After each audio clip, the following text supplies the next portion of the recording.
Eubanks. First question comes from Jay Anderson with Cageside Press. Your line is open. Hey, thanks very much. And Sijara, congrats on the win.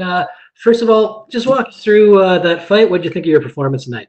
I thought it was great. I thought it was one of the best performances of my career. I landed everything. I heard good. I pushed hard. I cannot complain. How much pressure did you put on yourself coming into this fight with a couple of losses in your last outings? Zero, none. My goal is to have fun tonight. That's it. All camp was like, have fun, man. Have fun. It is what it is. Like, you lose some in this game. That's what happens. And I knew if I put all that pressure on me, I wasn't going to be able to perform. And that's what I really wanted to get back to. I think I put pressure on those fights that I lost. Like, oh, I got to win these fights.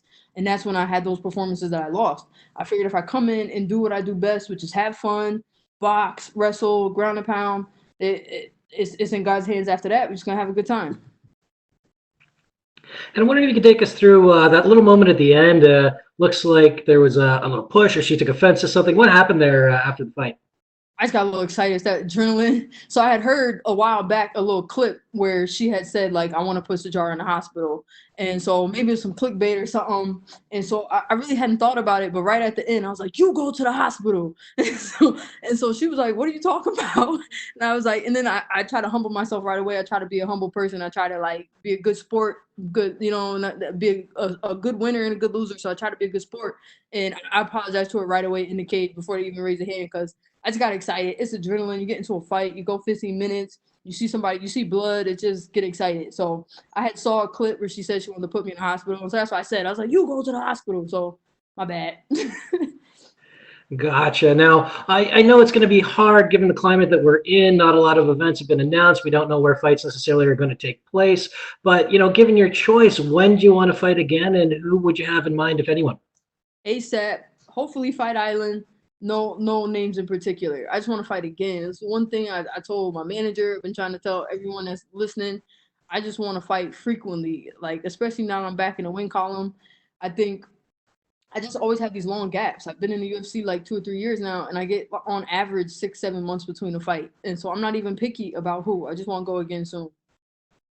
And last one for me. I know you're a big Game of Thrones fan. It's over. It's done. What's taking its place for you? Man, so I binged on Gentleman Jack. That was good. And honestly, there hasn't been anything that comes close to Game of Thrones. What have I been watching? I watched Black AF on Netflix the other day. That's funny. Um, Man, nothing good. There's another show that's funny on HBO though. It's the show where the cruise ship is stuck in space. That's a funny one. I'm trying to think.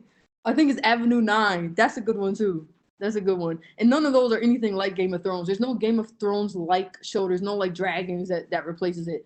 I've been watching like comedy a lot recently. All right. Well, congrats on the win and best of luck moving forward. Thank you so much. Up next, we have Louise Green with MMA Crazy. Your line is open. Hi, Sijara. You obviously mentioned there about gaps in your fights and wanting to fight more frequent. When this whole pandemic, started and your original matchup in Brooklyn was cancelled, how frustrated were you? And is there like a weight off your shoulders now that this fight has finally happened? It was a little frustrating, but at the same time, it's not like, it's a pandemic, so it's like, all right, so you can't complain. It's not like it just got canceled for no reason. So it was a little frustrating, but I was confident that UFC and Dana White was gonna make some kind of fights happen, and so I just stayed on the game. And now that it has finally happened, I do feel good, especially because not only just because my original fight date got pushed back, but I haven't fought since September last year. So I just was happy to get back in the cage, period. So, I appreciate UFC keeping these fights going. I thought it was pretty gangster. So I'm glad that they were able to reschedule me right away. So I'm just happy and not so much a weight off my shoulders, but I am happy to be fighting again. And we saw you communicating with your corner during the fight. What was it like fighting with no spectators, no crowd? So you kind of miss the energy of the crowd, but at the same time, it was phenomenal being able to hear my corners. I love it. See, in camp, when I'm training, when I'm sparring, I'm always communicating with my coaches. That's one thing that's really common to me. I like to be able to talk to them and to be able to communicate with them. So to be able to do it live and in a fight felt like an advantage. I always talk to my corner, so it was great. I wish I could hear like that all the time. I wish I could have the best of both worlds, like bring the crowd in, but then also like put a little magnet, like little thing in my ear so I can hear my coach. I wish I could have it both ways, but it was great being able to hear it tonight. All right. Well, congratulations on the win. Thank you so much. Up next, we have James Lynch with the score. Hey, Sarge, good to talk to you again. Congratulations on the win. You sort of talked about it there, about how, there was that interview clip, it kind of annoyed you. And, you even mentioned like on the broadcast, so people were talking about your cardio. Is that what you need to have a dominant performance, is just, have sort of a chip on your shoulder? Because this was one of your most dominant wins. It was, I don't know, like, I think it wasn't necessarily the chip on my shoulder that motivated me. It was my whole goal this camp was to have fun, because I've always kind of had pressure. I've always put a lot of pressure on myself. I've always been real intense. And really what I wanted to do with this fight and with this camp is like, look, no matter what happens, have fun. You gotta go out there and have a good time. I felt like I fought my best when I was a little bit more relaxed. So that was it. There was like people talk about my cardio, but like honestly, I got over y'all talking about my cardio like 2-3 weeks ago. like the media have been talking about my cardio since the beginning of my career, and I look down my record. I'm like, okay, 30 minutes with Aspen Ladd. She's never gone to the decision with anybody but me. 30 minutes with Roxanne Modafferi, 15 minutes with Lauren Murphy, 15 minutes with Betch Kadea. Like, why are y'all talking about my cardio? So, like, I go like I got too many decisions in my opinion. So, it wasn't necessarily a chip on my shoulder, but I did want to have fun. I did want to display my skills. And coming out of the second and going into the third, I was like, well, she ain't gonna die here clearly. So y'all get to see 15 minutes again. And you talked about that there, Sarah's durability. Was there anything that surprised you in the fight at all about her, heading into this fight that you weren't expecting? No.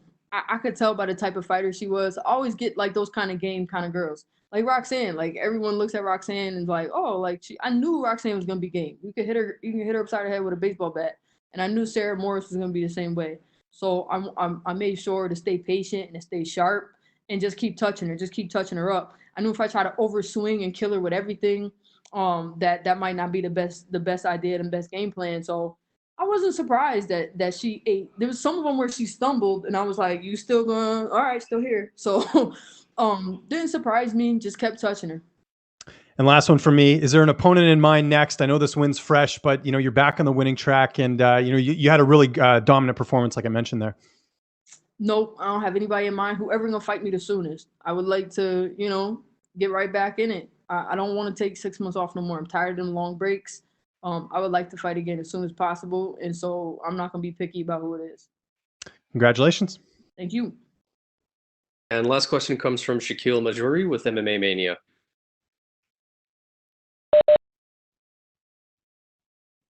Thank you so much. Appreciate that.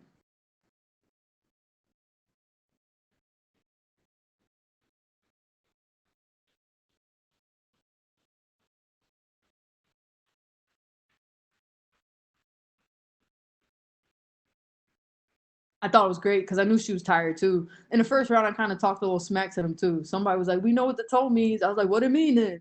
So I thought it was cool. I heard them shouting loud for her to take down. I heard them at one point. I heard them say like jab overhand. So I was like way out the way of that. And it was like towards the third, I wanted to stay focused and not get too lackadaisical. But I did. I heard them saying she's gassing. She don't want this kind of fight. And I'm like, bro, like what fights do y'all be watching? Because I'm always in a grind. I'm always in a nasty fight. So how would I not want that? Like, I love them grindy fights. Like, so bring it. So I kind of chuckled to myself because I knew she was hurting too. I was like, if y'all think I'm hurting, homegirl hurting too. So let's go.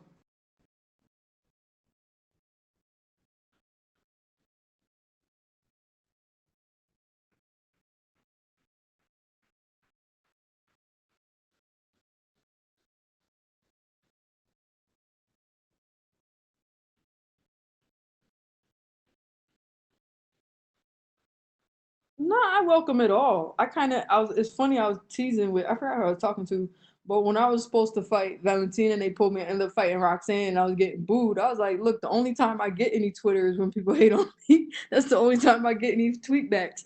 I'm not mad at it. I mean, people are gonna talk about something. So right now, people think I don't have cardio. That's cool. You can talk about what you want. Like they say, like, what is it? Like bad news is good news or whatever. Like I take all of that with a grain of salt. Like I like trolling, honestly. People come in my Instagram. Somebody tried to troll me and say I wouldn't make weight, and I bet him $100, and he definitely Venmoed me. So I kind of like it. I don't get upset. Like, people are gonna talk. It is what it is. I don't take social media or anything that seriously. I appreciate having you guys, the reporters and the media, because without y'all, like we need coverage in order to get exposure. So I don't really care what y'all write about. I like when y'all write nice stuff, and most of the time it is. It's just sometimes critical. Like, SARS don't got no cardio. To me, like, that's so incorrect. So like, whatever, write what you want. So I don't have a bad relationship. Bring it on. That's right, baby. Thank you. All right, thanks, Sijara. You're good to go. Thank you. Appreciate that.